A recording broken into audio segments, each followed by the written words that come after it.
সর্বাত্মকভাবে আমরা চেষ্টা করব যাতে কর্তৃপক্ষের সাথে আইন শৃঙ্খলা বাহিনীর সাথে সেইভাবে আমরা কথা বলেছি এই বিষয়ে। আর সার্বিকভাবে আপনাদের মিডিয়া কর্মী যারা রয়েছেন আপনাদের আন্তরিক উপস্থিতি আমরা এবং কাভারেজ আমরা কামনা করছি আগামীকালের কর্মসূচিতে। আর যদি আপনাদের প্রশ্ন থাকে আমাদের পুরো মাসব্যাপী কর্মসূচি, আগামীকালের কর্মসূচি এবং সমসাময়িক কোনো বিষয় নিয়ে। ধন্যবাদ। আচ্ছা, প্রশ্নতে হাউজের নাম এবং নাম বলে প্রশ্ন করবেন। আমি দৈনিক বাংলাদেশ সাহেব বলছি। প্রশ্নটি হচ্ছে এমন, আগামীকাল আমাদের যে প্রোগ্রাম তার একদিন বাদে 5 তারিখ অর্থাৎ জুলাই অভ্যুত্থানের 1 বছর পূর্তি। আমরা জানি প্রশ্নটি যদি এটা মানে এই রিলেটেড না, 5 তারিখ রিলেটেড 1 বছর পূর্তি হচ্ছে। আন্দোলন শুরু হয়েছিল কোটানা মেধা এবং আন্দোলন চূড়ান্ত রূপ নিয়েছিল এক দফা। সেক্ষেত্রে চাকরির যে নিশ্চয়তার জন্য যে আন্দোলন ছিল 18 পরিবর্তন, আপনারা গোটা 1 বছরে তরুণদের চাকরির জন্য কি ধরনের পরিকল্পনা করেছেন এটা ক্লিয়ার করবেন। এবং এক দফাতে সাধারণ মানুষের যে আক্ষেপ ছিল নিরাপত্তা, জননিরাপত্তা এবং তাদের যে সার্বিক মানে বাক স্বাধীনতা, এটা হলো কি বলবেন আসলে 1 বছরে আপনাদের প্রাপ্তির জায়গা। আরো কেউ প্রশ্ন?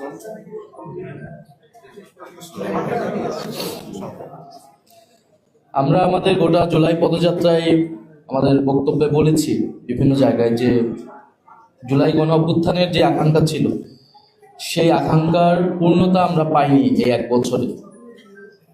অন্তর্বর্তী সরকার, আমরা যারা নেতৃত্বে ছিলাম, রাজনৈতিক দল, সবারই এটা দায়িত্ব ছিল, যেহেতু অন্তর্বর্তী সরকার কাছেই সকল ক্ষমতা, তাদের এটা অনেক সবচেয়ে বেশি দায়িত্ব ছিল।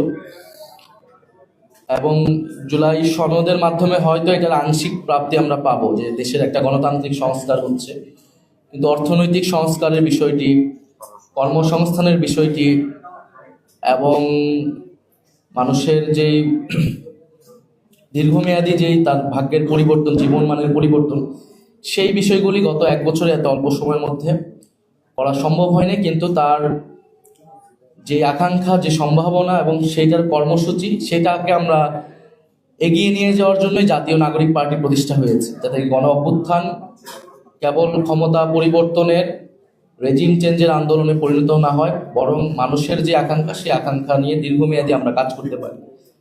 আর জাতীয় নাগরিক পার্টির জায়গা থেকে কিন্তু আমরা আগামীকাল সেই বিষয়গুলোই উল্লেখ করবো, যে তরুণদের নিয়ে আমাদের পরিকল্পনা কি, অর্থনীতি নিয়ে আমাদের পরিকল্পনা কি, এবং দেশের আইন শৃঙ্খলা, পুলিশ প্রশাসন নিয়ে আমাদের পরিকল্পনা কি, এবং গত 1 বছরের আসলে সফলতা, ব্যর্থতা, এই সব কিছু নিয়েই আমরা আগামীকাল কথা বলবো এবং আমাদের পার্টির পক্ষ থেকে যে পরিকল্পনা, সেই পরিকল্পনা আমরা প্রকাশ করব।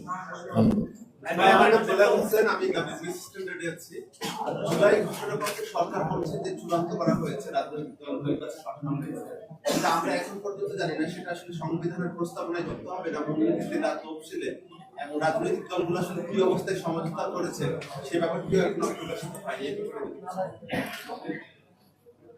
জুলাই ঘোষণাপত্র আপনারা জানেন যে বৈষম্যবিরোধী ছাত্র আন্দোলনের পক্ষ থেকে এই দাবিটি প্রথম তোলা হয় 31 ডিসেম্বর, এবং তখন কিন্তু আমরা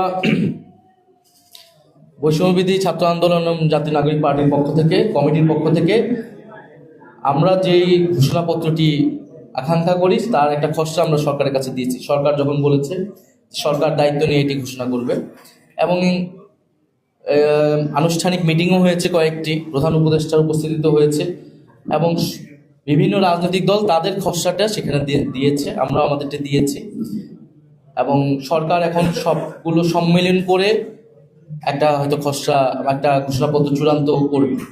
আমাদের জায়গা থেকে আমরা বলেছি ঘোষণাপত্র অবশ্যই সাংবিধানিক স্বীকৃতি থাকতে হবে, সংবিধানের সেটা প্রিএম্বল এবং তফসিলে এই জুলাই গণ অভ্যুত্থান এবং বা ঘোষণাপত্রের কথাটি উল্লেখ থাকতে হবে, এবং আমরা আশা করতেছি যে সরকারের জায়গা থেকে সেই বিষয়টি